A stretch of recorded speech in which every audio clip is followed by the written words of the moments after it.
मैं हूँ हिना आदिल। अपना पसंदीदा शो देखने के लिए हमारा YouTube चैनल सब्सक्राइब कीजिए और बर वक्त मालूमात के लिए बेल आइकॉन प्रेस कीजिए।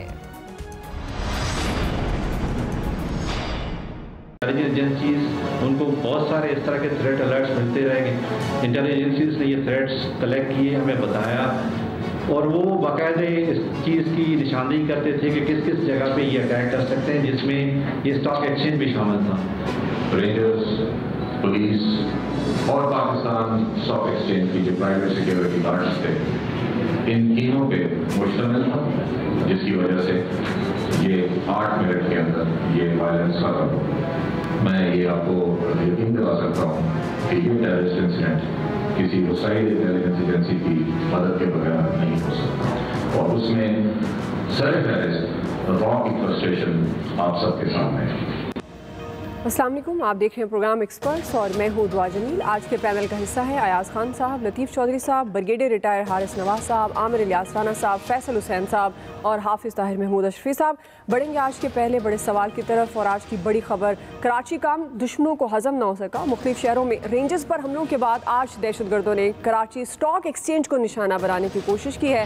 ताहम वहाँ सिक्योरिटी पर मौजूद एहलकारों ने मुंह तोड़ जवाब देते हुए चंद ही मिनटों में दहशतगर्दों का काम तमाम कर दिया।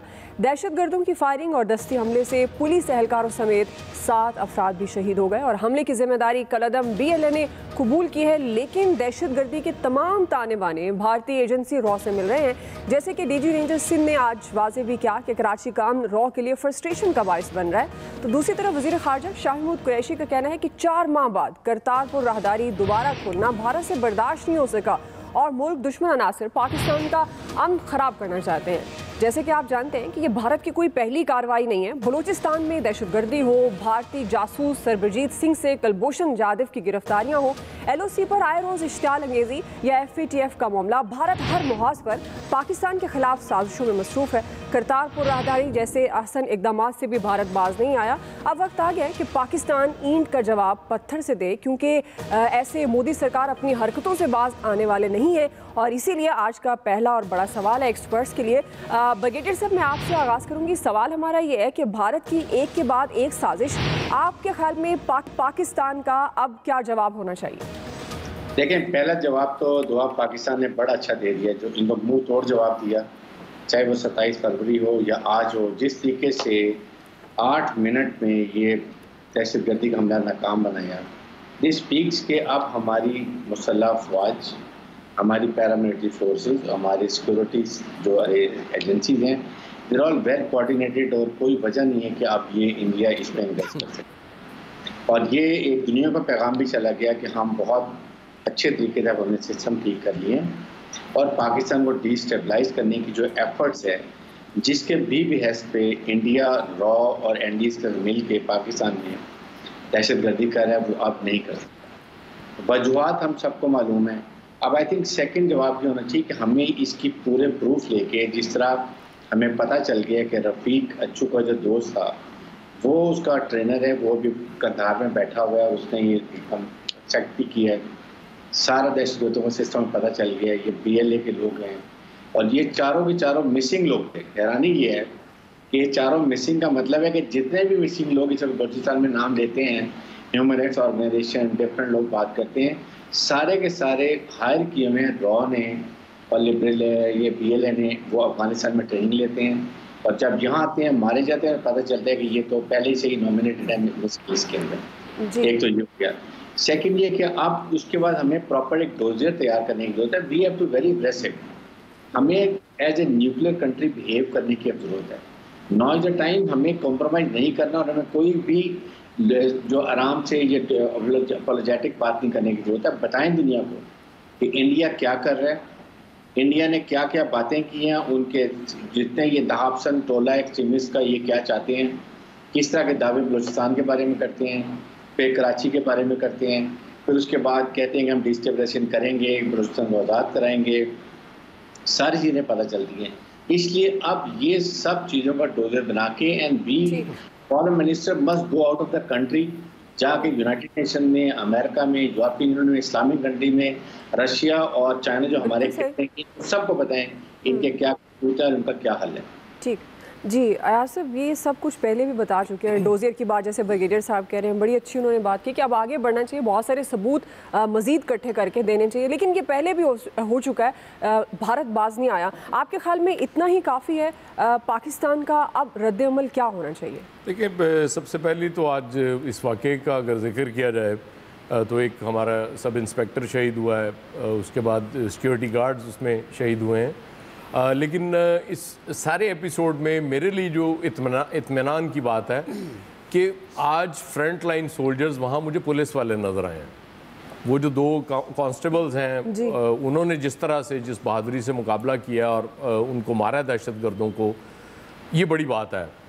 इसका मतलब ये है कि अब हमारी पुलिस की वो जो ट्रेनिंग दहशतगर्दी से निमटने के लिए जिसका आगाज़ किया गया था, उसके अब असरात नज़र आना शुरू हैं। वैसे तो सबसे बड़ी चीज़ ये होती है कि जब इंटेलिजेंस रिपोर्ट्स आपके पास होती हैं तो इस तरह का वाक़या ना होने दें। और कराची में हम देख रहे हैं कि आए रोज़ पकड़े भी जाते हैं दहशतगर्द, इसके बावजूद चांसेस रहते हैं इस तरह के वाक़यात के। और जिस तरह की कराची ने दहशतगर्दी बर्दाश्त की है ओवर द ईयर्स, और निस्बतन बहुत एक सुकून के और अमन के माहौल में कराची वाले रह रहे थे, लेकिन इंडिया ने ऑब्वियसली, अगर डीजी रेंजर्स जब ये बात करते हैं और उनके पास अगर इस चीज़ के सबूत मौजूद हैं तो बात समझ में आती है। नरेंद्र मोदी तो ओपनली कह चुके हुए हैं बलोचिस्तान के हवाले से और पाकिस्तान में दहशतगर्दी के हवाले से, वो तो कोई ढकी छुपी बात नहीं है, वो तो करते हैं कि जी हमने ये करना है। फिर जब चाइना से मार पड़ गई हो, वहाँ चाइना से आप लड़ ना सकते हो, तो फिर सॉफ्ट टारगेट आप ढूंढते हैं, और वो ज़ाहिर है इंडिया के लिए पाकिस्तान से ज़्यादा सॉफ्ट टारगेट नहीं हो सकता, क्योंकि यहाँ पे एक अफरीत आपने ख़त्म किया कराची में जो बहुत बड़ा था, नो डाउट, लेकिन अभी पाकिस्तान में उस तरह के और अफरीत बाकी हैं, ठीक है, कलअदम तंजीमें हैं। मैं समझता हूँ कि नेशनल इंडिया को तो जवाब बाद में देंगे, पहले आपको अपने नेशनल एक्शन प्लान जो था उस पर पूरी तरह अमल कर लें तो बहुत से इस तरह के वाक़यात से बच सकते। बिल्कुल सही। जी आमिर साहब, देखें, वो अब चल रही है ना बात कि चाइना ने घुस के मारा है और हम पे इंडिया ने इल्ज़ाम लगाए। अब हम ये तो नहीं कहते कि हम घुस के मारेंगे कि वहाँ पे तो फिर हमारे मुसलमान मौजूद होते हैं, लेकिन ये जो हमारे शाह महमूद कुरैशी मुल्तान के अंदर घुसे हुए होते हैं और सारी सिफारतकारी हमारे पाकिस्तानी टेलीविज़न चैनल्स के साथ करते हैं, उनके खिलाफ उनके MNA अहमद हसन ढेर ने उस दिन शिकायतें पार्लियामेंट में लगाई कि ये मुझे कॉन्स्टिट्यूंसी में नहीं काम करने देते। तो भाई वज़ीर ख़ारजा साहब, ये जो जितनी चिपड़ी चुकनी बातें आपने करनी है ना, ये पाकिस्तानी टेलीविज़न के ऊपर मत करें। इंटरनेशनल फोरम्स पे जाएं, जो आपके पाँव में कोई मेहंदी लगी है उसे उतारें।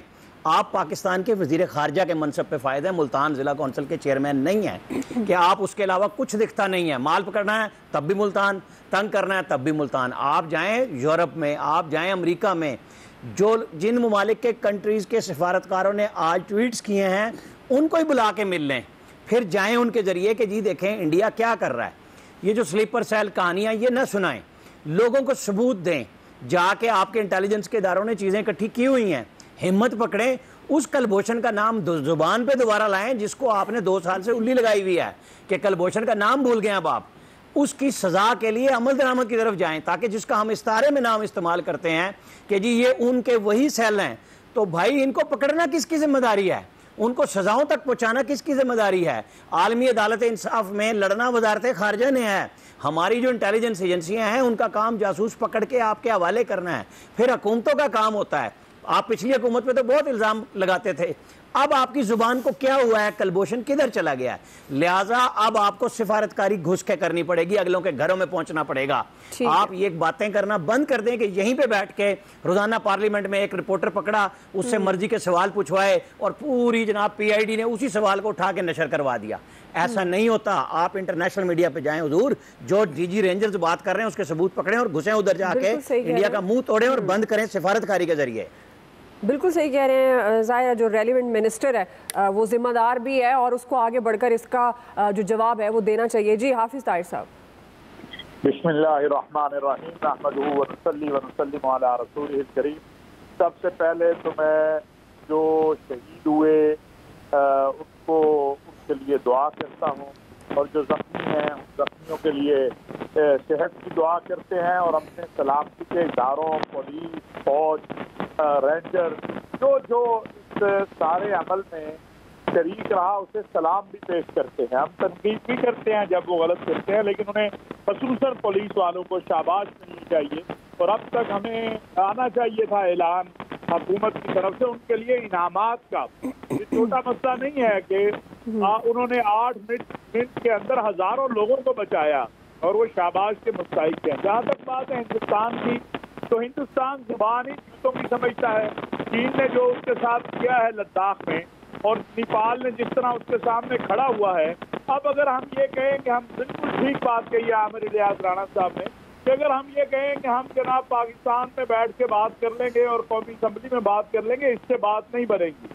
हिंदुस्तान के हवाले से इस वक्त दुनिया जो है उसका मौक़िफ़ बहरहाल उसमें बड़ी तब्दीली आई है और वो ये है कि वो समझते हैं कि मोदी जो कुछ कर रहा है ये किसी भी सूरत दुनिया के अमन के लिए ठीक नहीं है। ये मौका है हमारे पास कि हम जाएं शवाहिद लेकर। गुलभूषण को हमने रख के जनाब उसका कोई मुजस्समा तो नहीं ना बनाना है। अब आप जाएं, आगे बढ़ें। और मैं समझता हूं कि हिंदुस्तान को भी आज के इस वाक़े के बाद ये एहसास ज़रूर हो गया होगा। और पाकिस्तान के अंदर जो बड़ा चीखो पुकार करते हैं ना कि जी किधर है मिसिंग पर्सन, तो ये देख लें मिसिंग पर्सन क्या कर रहे हैं। इनको भी जरा बताना चाहिए ये कौन कौन थे, कहाँ कहाँ के रहने वाले थे और कहाँ से आए थे। ये चीजें भी कौम को आप बताएं ना। ठीक है कुछ मिसिंग पर्सन होंगे, लेकिन ये जो अफगानिस्तान में या इंडिया में बैठ के पाकिस्तान के अंदर दहशतगर्दी कर रहे हैं, इनको बेनकाब भी तो करना हमारी जिम्मेदारी है ना। तो हुकूमत को इस तरफ तवज्जो देनी चाहिए ताकि अब इस मामले को दुनिया के सामने भरपूर तरीके से लाया जा सके। बिल्कुल सही जी। लतीफ़ चौधरी साहब, मौके की बात हो रही है तो अक्सर मौके तो पाकिस्तान खुद गंवाता है। आपके ख्याल में अब पाकिस्तान का जवाब क्या होना चाहिए? देखें, इस हवाले से एक तो जवाब वही है जो पाकिस्तान के जो अरबाब अख्तियार हैं वो देते ही रहते हैं। प्राइम मिनिस्टर साहब ने भी पिछले दिनों ट्वीट किया, हमारे वज़ीर ख़ारजा जिनका आमिर इलियास राणा साहब जिक्र कर रहे थे, वो भी बड़ी धुआंधार तकरीर करते हैं। तो बात यह है कि ये तकरीरों से ये मामलात हल होने वाले हैं नहीं। अब अगर हम इस वाक़े को देखें तो ये मेरा ख़्याल है, जहाँ तक मुझे मेरा जहन काम करता है, तो ये फ़र्स्ट टाइम हुआ है कि इस तरह किसी मालियाती या कारोबारी एक जगह पे जाके कोई दहशतगर्दी करने की कोशिश की गई और लेकिन वो कामयाब नहीं हुई। और ये जो टाइमिंग अगर हम देखें तो जिस वक्त ये स्टॉक मार्केट की तरफ जा रहे थे, तो अभी ये स्टॉक मार्केट का बिज़नेस अभी समझ ले स्टार्ट होने वाला होता है जिस वक्त ये होता है। और आजकल जो स्टॉक मार्केट का जो काम हो रहा है, बड़े बड़े सरमायादार तो कोई नहीं स्टॉक मार्केटों में जाके बैठता, ना ही जो बड़े ब्रोकर्स होते हैं वो जाके स्टॉक मार्केट में बैठते। सारा ऑनलाइन काम हो रहा होता है, मोबाइल पे सारा काम हो रहा होता है। लिहाजा हम ये नहीं कह सकते कि टारगेट करने वालों का कोई वहाँ पे कोई बहुत दहशतगर्दों का कोई बड़ा अहम टारगेट था, क्योंकि कोई अहम शख्सियत नहीं होती स्टॉक मार्केट में। कभी कोई विज़िट करने आया हो वो एक अलग बात है, आप मोबाइल पे बैठे कारोबार करते रहे, यही वजह होती है कि कारोबार उसी वक्त भी जारी रहा। तो अब ये क्यों किया गया, तो मेरा ख्याल है कि ये एक साइकोलॉजिकल इफ़ेक्ट मुझे ये लगता है कि एक साइकोलॉजिकली एक हुआ ये कि इससे एक पूरी दुनिया में एक तासर जाएगा, जैसे पाकिस्तान की कुमालियात बहुत मुतासर होने जा रही है, क्योंकि चीन भी स्टॉक मार्केट के अंदर बहुत ज़्यादा हमारे एक इन्वेस्टर में शामिल है। तो ये भी एक उसका एक एलिमेंट सामने हो सकता है। और जो दुश्मन की बात है, जो फौरी तौर पे जो रॉ को इन्वॉल्व किया गया, इससे तो यही नज़र आता है कि भाई पाकिस्तान के जो सिक्योरिटी इदारे हैं उनको इस बारे में पहले से कुछ मालूमात थी। तो लेकिन बात यह है कि अगर हमारा दुश्मन तो क्लियर है ना, दुश्मन से क्या शिकायत करनी, वो तो दुश्मन है। तो पाकिस्तान के लिए जो लुक ईस्ट पॉलिसी हमारी एक स्ट्रेटजिक पॉलिसी है कि हमें हर वक्त मशरक़ की जानब जो दुश्मन नज़र आता है वो दुश्मन मौजूद है, उसका ध्यान रखना चाहिए। लेकिन मेरा यहाँ पे ये एक सुजेशन होगी कि हमें लुक नॉर्थ वेस्ट के ऊपर भी बहुत ज़्यादा ध्यान चाहिए, क्योंकि हमारी वहाँ पे जो बाउंड्रीज़ हैं वो फर्जाइल बाउंड्रीज़ हैं, नरम बाउंड्रीज़ हैं। वहाँ से हमारे दुश्मनों के लिए आना बहुत ईजी है। हमारे फर्स्ट प्राइम मिनिस्टर जो हैं वो उनका मर्डर भी अफगानिस्तान से आने वाले एक आदमी ने किया था। तो लिहाजा अगर हमने बलूचिस्तान के ऊपर भी फोकस करना है, मिसिंग पर्सनस के मामला को भी डील करना है, तो हमें वहाँ के सोशल फैब्रिक्स को चेंज करना होगा ताकि वो वहाँ के हमारे अपने अंदर जो बैठे हुए जो ग्रोह हैं, बड़ी बड़ी पर्सनैलिटी हैं, उन पे गिरफ्त करनी होगी। जब हम अपनों पे गिरफ्त नहीं कर सकते, हम दुश्मन का कुछ नहीं बिगाड़ सकते। जी फैसल साहब, देखिए, एक तो इसको जिस वक्त ये हमला हुआ उस वक्त 1000 आदमी जो है उस बिल्डिंग के अंदर जो है वो मौजूद थे, और जिस रोड पे ये बिल्डिंग है आई चुंदरीगढ़ रोड कहलाती है, तो पाकिस्तान के जितने भी मालियाती इदारे हैं उन तमाम मालियाती इदारों की जो है सदर दफातर जो हैं वो इसी सड़क के ऊपर है। तो ये बहुत ही अहमियत की आमिल है। इस पूरी सड़क के ऊपर जो है अगर हम ये बोलें कि बिला मुबालगा जो है वो अरबों खरबों रुपए का कारोबार रोज़ाना की बुनियाद पे होता है, तो ये कोई गलत नहीं होगा, ये मफरूज़ा नहीं होगा। हकीकत भी जो है वो ऐसी है। बहुत ही पाकिस्तान की ये माशी शहरग है ये सड़क जो है जिस पर ये हमला हुआ। बुनियादी तौर पर देखें, पाकिस्तान स्टॉक एक्सचेंज पे हमला नहीं है, ये बुनियादी तौर पर ये पाकिस्तान के ऊपर हमला है कि पाकिस्तान की मईशत को नापने के लिए अगर हम बोलें कि 5 पैमाने कौन से हैं, तो उनमें एक पैमाना जो है वो पाकिस्तान स्टॉक एक्सचेंज या कराची स्टॉक एक्सचेंज के नाम से मशहूर है। ये स्टॉक एक्सचेंज भी है कि ये अगर ऊपर जा रही है तो इससे दुनिया में ये इशारा जाता है कि पाकिस्तान जो है वो तरक्की की तरफ जो है वो चल रहा है। तो ये बेसिकली जो है ये पाकिस्तान के ऊपर हमला है। लेकिन जिस तरीके से वहाँ पुलिस वालों ने या प्राइवेट सिक्योरिटी वालों ने जो मुकाबला किया है वो बला शुबा जो है वो काबिल दाद है। वो पहली फ्रंट लाइन जो थी उसको उनको अबूर नहीं करने दिया। अगर उसको वो अबूर कर लेते तो बहुत बड़ी जो तबाही मच जाती। जो उनका प्लान था कि इस बिल्डिंग पे जो है वो कब्जा कर लें और दुनिया में ये पैगाम जाए कि पाकिस्तान जो है वो एक गैर महफूज मुल्क है। लेकिन ये जैसे अब ये कह रहे हैं कि पहले इतलात थी और वो पहले से इंतजाम कर लेने चाहिए थे। जिस तरह के इंतजाम थे तो उससे वो लगता है कि वहाँ के जो लोग मौजूद थे वो हर किस्म की दहशत गर्दी से निपटने के लिए जहनी तौर पर और जिस्मानी तौर पर तैयार थे। तो ये हमला मुकम्मल तौर पर ये नाकाम बनाया गया है। तो ये एक पहलू तो इसका ये है। दूसरा पहलू ये है कि ये दहशत गर्दी का पहलू नजर आता है। वहाँ एक हब्बुल वतनी का पहलू भी है कि वहाँ जो ताजिर थे उन्होंने फौरी तौर पे वहाँ इस हमले से खौफजदा नहीं। अगर हमारे सामने भी इस तरह का कोई वाकया हो जाए तो कई घंटे लग जाएंगे हमें अपने हवास को बहाल करने के लिए। लेकिन वहाँ के जो सरमायाकार थे वो खौफजदा नहीं, उन्होंने फौरी तौर पर जो है अपनी कारोबारी सरगर्मियों को जो है वो शुरू किया और स्टॉक मार्केट जो है वो ऊपर गई। तो ये भी एक इसका जो एक मुस्बत पहलू है कि वहाँ के ताजिरों ने सरमायाकारों ने जो है जिस तरह एक हब्बुल वतनी का मुजाहरा किया, वहाँ से भागे नहीं और कारोबार करते रहे और जो है वो ये हुआ। इसमें भारत मतलब से इसमें तो कोई दो राय नहीं है। तो अब इसके हवाले से तो एक कौमी सतह की हिकमत अमली बनाने की जरूरत है। उस पर जो भारत के अफादात के लिए पाकिस्तान में जो लोग काम करते हैं वो भी किसी से ढके छुपे नहीं है। उनके खिलाफ भी उस तरह की कार्रवाई हमें नजर नहीं आती जैसी होनी चाहिए।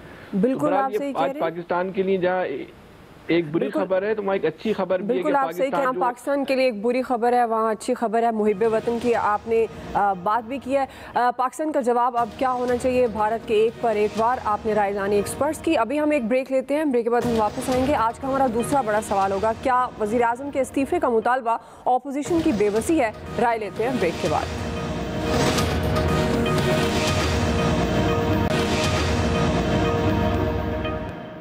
हमारा वजीर आज़म मान ले कि वो गलत है, माफी मांगे अवाम से कि मैंने गलत फैसले किए हैं, या हमारा वजीर आज़म इस्तीफा दे, घर चले जाए और किसी काबिल अफराद को ये काम सौंपा जाए। जब इतना बड़ा जुल्म पाकिस्तान के अवाम पे कर रहे हैं, मैं पूछता हूं उनसे, ये कैसे अपना शक्ल दिखाएंगे अपने अवाम को? ये कैसे वापस जाएंगे अपने कॉन्स्टिट्यूएंसी से? बेहतर ही होगा कि हमारा वजीर आज़म अपने आप को क्वारंटीना में रखे, कोई नोटिस ना ले, कोई तकरीर ना करे। पाकिस्तान की आवाम ने इमरान खान को मैंडेट दिया है, इस्तीफा नहीं देंगे, नहीं देंगे, नहीं देंगे। हम नोटिस लेना बंद कर दें, तुम मुल्क लूटो, हम नोटिस लेना बंद कर दें। तुम कमीशन करो, किकबैक्स खाओ, हम नोटिस लेना बंद कर दे। तुम मनी लॉन्ड्रिंग करो, हम नोटिस लेना बंद कर दे। नहीं, इमरान आया ना ही नोटिस लेने के लिए। स्पीकर साहब, ये बंदा इमरान खान को चैलेंज कर रहा था, इमरान खान की सिपाही का सामना नहीं कर सकता, भाग गया फिर से, भाग गया फिर। मैं चैलेंज करता हूँ, सामना करे, बल्कि मैं इससे आगे चैलेंज करता हूँ, आप हल्का छोड़ो, हल्का दिखाओ, पाकिस्तान में जिस हल्के से इलेक्शन लड़ोगे मैं तुम्हारा मुकाबला करूंगा, मुझसे जीत के दिखाओ।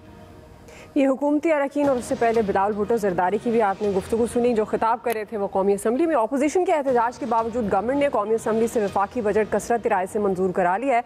गुज़श्ता रोज़ मुत्तहिदा अपोजिशन ने बजट मंजूरी में गवर्नमेंट को टफ टाइम देने के लिए बड़े बड़े दावे किए। तमाम आज ये तमाम दावे सिर्फ धुआंधार तकरीरों तक ही महदूद रहे और कोई मज़ाहमत देखने में नहीं आई है। बिलावल भुट्टो साहब ने वज़ीर आज़म से इस्तीफ़े का मुतालबा किया है और ये मशवरा दिया है कि गवर्नमेंट उनके बस की बात नहीं है, इमरान खान साहब इस्तीफ़ा देकर मुतबादिल क़यादत को मौका फराहम करे। शाह कुरैशी साहब की भी आपने गुफ्तगू की सुनी है, उन्होंने कहा जवाबी वार देते हुए बड़े दो टोक अल्फाज में उन्होंने वाजे कर दिया है कि इमरान खान ऑपोजिशन की करप्शन का नोटिस लेने आया और वो किसी सूरत इस्तीफा नहीं देंगे। अयाज साहब, मैं आपसे आगाज़ करूंगी।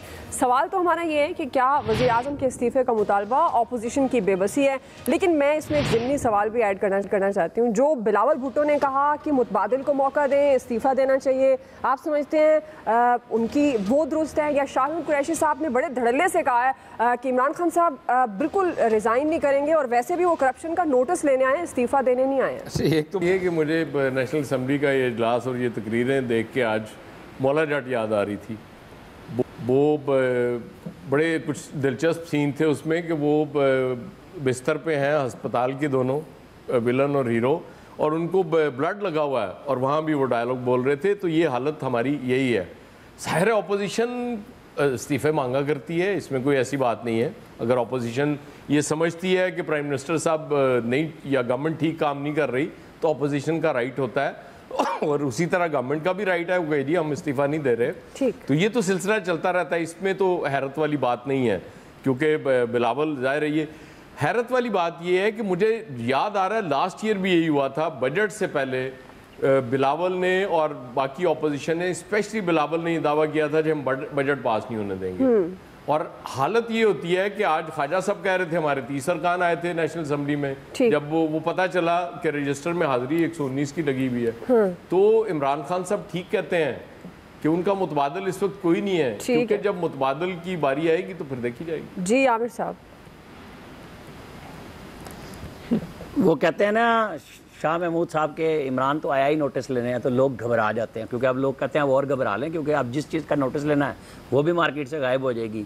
और ये जो उमर अयूब साहब वज़ीर साहब मौजूद हैं इस वक्त एनर्जी के, जिसने हर चीज़ गायब की हुई है, तो नवाज शरीफ ने जब वो तहरीक निजात चलाई ना कराची से पेशावर तक ट्रेन मार्च, तो गौहर अयूब का हमने इंटरव्यू किया उस ज़माने में, तो मैंने पूछा कि ये आप कैसे दावे करते हैं, अभी तो 6 महीने हुए हैं बेनज़ीर भुट्टो की हुकूमत को। उन्होंने कहा और हम कर क्या सकते हैं इसके अलावा। तो ये सब हुकूमतें और तमाम हिज़्ब इख्तलाफ एक तरह से चलती हैं और इनका काम एक ही होता है। अगली बात, मुराद सईद साहब जज्बात में शायद सीट से ही उड़ जाते, बड़े अच्छे आदमी हैं, लेकिन ये जज्बात में तकरीर करके लोगों को $200 बिलियन के बाग दिखा चुके, सबज काला बाग नहीं, वो इमरान खान साहब के हल्के में है। तो 200 में से 100 तो मारने थे बाहर वालों के मुँह पे और 100 लगाने थे हम पे। ये जो हल्का ढूंढ रहे हैं पूरे पाकिस्तान में जीतने का, और पूरा पाकिस्तान इनको ढूंढ रहा है, वो $200 अरब लेके गए कहाँ ये? ठीक जी फैसल साहब, देखिए वो जो एयाज साहब ने बात की, जिस सकून के साथ इमरान खान साहब ने अपना बजट मंजूर करा लिया, तो इतनी तो तवक्का शायद इमरान खान साहब को भी नहीं होगी। तो फिर ये जो जिन हालात में और जिस तरीके से बजट मंजूर हुआ है, जो इनकी तकरीर है, उन तकरीरों को तो आप एक तरफ रख दें। तो जिस तरह इस बजट को ये मौजूदा हुकूमत ने मंजूर कराया है, तो हम फिर ये क्यों ना कहें कि अपोजिशन भी जो है वो ये हुकूमत को मजबूत करने के लिए जो है वो अपना किरदार अदा कर रही है। या पसे पर्दा अगर किसी ने इस हुकूमत को अगर कंधे दिए हुए हैं, सहारा दिया हुआ है, तो इसी अपोजिशन ने सहारा दिया हुआ है। आज जो बजट जिस तरीके से मंजूर हुआ है, वो तो आप ये देख लें, कल आप इमरान खान की तकरीर तो देखेंगे, वो जिस तरह की गुफ्तगू कर रहे थे, उनका तो अपना एतमाद और जो है वो ऐसा आहिस्ता आहिस्ता जो है वो खत्म होता चला जा रहा है। लेकिन अपोजिशन तो जो है वो सहारा दे रही है, किसकी बुनियाद पे दे रही है, किसके कहने पे दे रही है, किसी के दबाव पे दे रही है, किसी स्क्रिप्ट के तहत दे रही है, ये भी वक्त जो है बता देगा।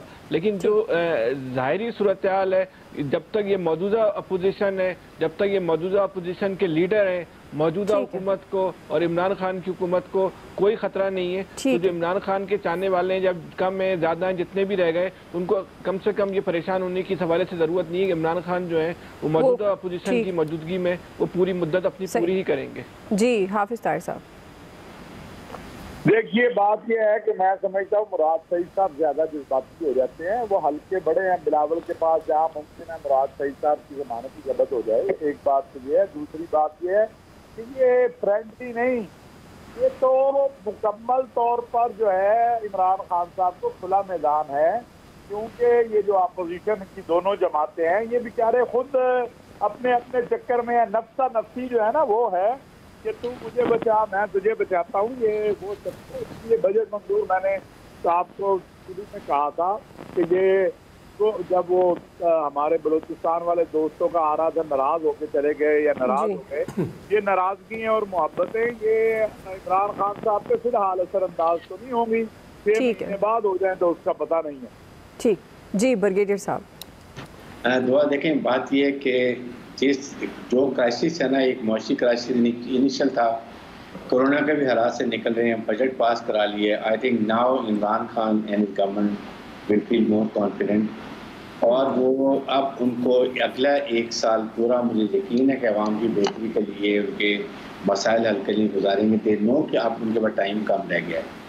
अपोजिशन खुद वीक है, अपोजिशन के अपने करप्शन के बहुत प्रॉब्लम हैं दोनों पार्टीज के, so they can not make a dent into the PTI, बल्कि पीटीआई को चाहिए कि वे अपना काम अच्छे तरीके से करें और इस वक्त आवाम को साथ लेके चलें, उनका ऐसा रिलीफ दें कि वो पुरानी वाले भूल के दोबारा वही नई वाली पीटीआई को याद करें। बिल्कुल सही। जी लतीफ़ चौधरी साहब, मेरा ख्याल ये है कि उन्होंने हमेशा ऐसा ही होता है, जितने भी बजट आप माजी की तारीख उठा ले, बजट पास ही होते हैं, चाहे जितनी मर्जी अनपॉपुलर गवर्नमेंट हो तो उसका बजट पास ही होता है। तो ये कोई ऐसी अचंभे की बात या अनहोनी बात कम से कम मेरे लिए तो ऐसी नहीं है। और जहाँ तक अंदर तकारीर का मामलात है तो वो भी जो शाह महमूद कुरैशी साहब है, मेरा तो ख्याल ये है कि उनको वजारत ख़ारजा से हटा देना चाहिए और उनको वज़ीर बराए मज़ारात और मकबराजात रख लिया जाए, तो ताकि जो उनका एक आबाई काम भी है, वो एक दरगाह के गद्दी नशीन भी हैं, तो कम से कम एक रूहानी अमल तो आप अपना जारी रखें। तो ये आप आके जो इतनी गला फाड़ते हैं तो इसका ना आपकी कोई बात सुनता है, ना उसका कोई असर होता है। आपने इमरान खान की तवज्जो हासिल करने के लिए पता नहीं उनकी बेइज्जती की है या उनकी हमायत कौमी असम्बली में की है, मुझे तो ये नहीं समझ आ रही, क्योंकि आप कह रहे हैं कि वो इस्तीफ़ा नहीं देगा, वो इस्तीफ़ा नहीं देगा, वो नोटिस क्यों ना, नोटिस तो आवाम में चले जाए, ये उनकी छेड़ है। यानी नोटिस से मुराद ये लिया जाता है कि बस नोटिस लेना, करना कुछ नहीं। अब पता नहीं कि आप इमरान खान साहब की तारीफ कर रहे थे या उनके लिए आप मजाक उनका उड़ा रहे थे, तारीफ ही होगी जाहिर है। वो पता नहीं अब आवाम क्या समझती है। आवाम तो नोटिस लेने का मतलब यही लेती है कि करना कुछ नहीं, तो मतलब ये होता है कि चीज गायब हो जाएगी, गायब भी हो जानी है। तो उन्होंने तो ये कर दिया। और हमारे कुछ साथियों ने पहले ये कहा भी था कि हमारे वजीर खारजा बैरून मुल्क दौरे करें इंडिया के खिलाफ, तो मैं तो ये कहता हूँ हाथ जोड़ता को खुदा का वास्ता है, इनका कम से कम बैरून मुल्क आवाम पे पैसे ना खर्च करवाएं। ये तो तैयार बैठे हैं तैयारे के लिए, जाने के लिए, टाई लगानी, कोट लगाना, महंगे होटलों में ठहरना, तो वो सारा हमने पे करना है। तो ये बराए मेहरबानी ये अपनी मुल्तान में दरगाह गद्दी में चले जाए, और ना इनका बिलावल से कोई मुकाबला है। पता नहीं ये कैसा लोग है, उन्हीं के दौर में ये वजीर खारजा भी थे। बस अल्लाह ताला ही है, हम पे रहम करें। बिल्कुल आपकी सजेशन आ गई वजीर खारजा के लिए, राय आप जान चुके हैं। एक्सपर्ट्स की ब्रेक लेते हैं, ब्रेक के बाद वापस आएंगे। तीसरा बड़ा सवाल हम रखेंगे कि वजीर आजम को नाकाम बनाने की कोशिश कौन कर रहा है, चूंकि ये वजीर आजम अपने खिताब में कह चुके हैं, और ये हमारा सवाल होगा। राय लेंगे ब्रेक के बाद।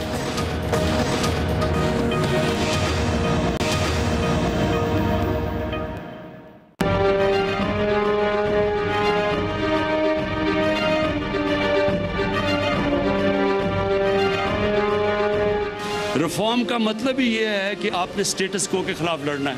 कोई ताकत हमें हरा नहीं सकेगी जब तक हम अपने नज़रिए के ऊपर खड़े हैं। हम हारेंगे तब जब हम अपने नज़रिए पे कॉम्प्रोमाइज़ करेंगे।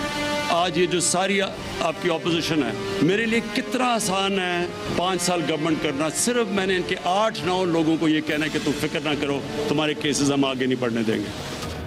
वज़ीर आज़म ने नाराज़ अरकान और इत्तेहादियों को मना लिया, जिसका अमली मुज़ाहरा आज कौमी असम्बली के इजलास में भी देखने को मिला। गुज़श्ता रोज़ वज़ीर आज़म ने इत्तेहादियों और नाराज़ अरकान के तमाम तहफ़्फ़ुज़ात दूर करने की यकीन दहानी कराई और वाज़े किया कि गवर्नमेंट को कोई ख़तरा नहीं, अपनी मुद्दत पूरी करेंगे। ताहम उन्होंने अपने खिताब में एक बड़ी मानेख़िज़ बात की है। उन्होंने कहा कि मुझे नाकाम करने की कोशिश की जा रही है।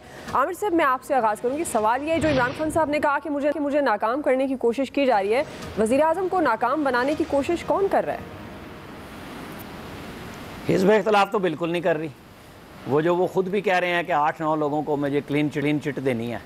अरे भाई, आपने तो पूरे जोर लगा लिए, आपसे उनके खिलाफ भी नहीं हुआ। आप अपनी पॉलिसियों, अपने दावों के बोझ तले दबे हुए हैं। आपसे सवाल सिर्फ वही मीडिया करता है, वही पूछता है कि जी आपने तो फलां मौके पे ये कहा था। अभी जैसे 25 रुपये पेट्रोल आया तो इनके ट्वीट्स निकल आए जनवरी 2018 के, हालांकि ये 2014 में भी यही काम कर रहे थे कि जी पेट्रोल इतना हो गया, ये फलां कर दिया। तो ये तो सिर्फ अपने बोझ तले दबते हैं, फिर सोचते हैं, फिर उसका जवाब ले आते हैं। ये किसी ने नहीं कहा था कि ये हुकूमत जा रही है, पता नहीं किसने कहा। ये शाह महमूद कुरैशी ने कहा है, इस्तीफा नहीं देगा, जो लतीफ़ चौधरी साहब कह रहे थे। अरे भाई, आप हुकूमत करो लेकिन लोगों के लिए काम भी करो, आप तो सिर्फ मुश्किल डाल रहे हो। जी फैसल साहब। बिल्कुल सही बात है कि इमरान खान से किसने कहा है कि उनकी हुकूमत जा रही है, या इमरान खान की राह में कौन रुकावट है? अगर इमरान खान की राह में अगर कोई रुकावट है तो इनके अपने लोग ही रुकावट है, बाकी तो इनकी राह में कोई रुकावट नहीं है। इनके वजीर ही बाहर आके मीडिया को बता रहे हैं कि आपस में लड़ाई झगड़े चल रहे हैं और एक वजीर दूसरे वजीर को जो है वो नीचा दिखाने के लिए और गिराने में जो है वो मसरूफ है। ये कहानी है। तो इनके अपने वजीर आके जो है वो सुना रहे हैं, आप अपनी कारकर्दगी बताएं। आप कारकर्दगी बताने के लिए 2 साल में भी आपके पास कोई चीज नहीं है, बहरहाल 3 साल रह गए, आपका वो वक्त भी गुजर जाएगा, लेकिन ये इन तिलों में तेल नहीं है। इनको 100 साल की भी हुकूमत मिल गई फिर भी कुछ नहीं कर सकते, कुछ नहीं कर पाएंगे। जी ब्रिगेडियर साहब। देखिए, ये बिल्कुल एक ऑपोजिशन की कोशिश है, क्योंकि उनको ज़ाहिर है कि बड़े ग्रीवेंसेस हैं। जिस तरीके से उनके केसेस बने हैं, उनकी कदार कशी हुई है, ऑब्वियसली उसके ऊपर बहुत नाराज बैठे हुए हैं।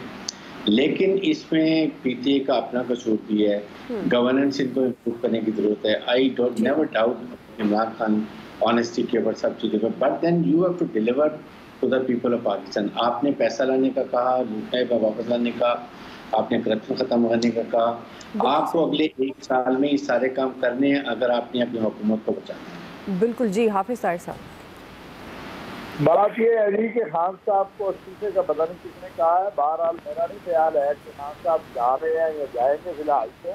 वो मेरा ख्याल अपने लोगों को एतमाद दिला रहे थे कि तुम यार ऐसे ही लड़ लुड़ के आपस में अपनी तवानाइयाँ ज़ाया ना करो। मैं जा रहा हूँ इसलिए मैं अभी नहीं जा रहा हूँ, इसलिए तुम मेरे जाने की लड़ाई की बजाय तुम सुलह सफाई से रहो, अभी गुजारा मेरे ऊपर ही करो। मेरा ख्याल है यही मकसद।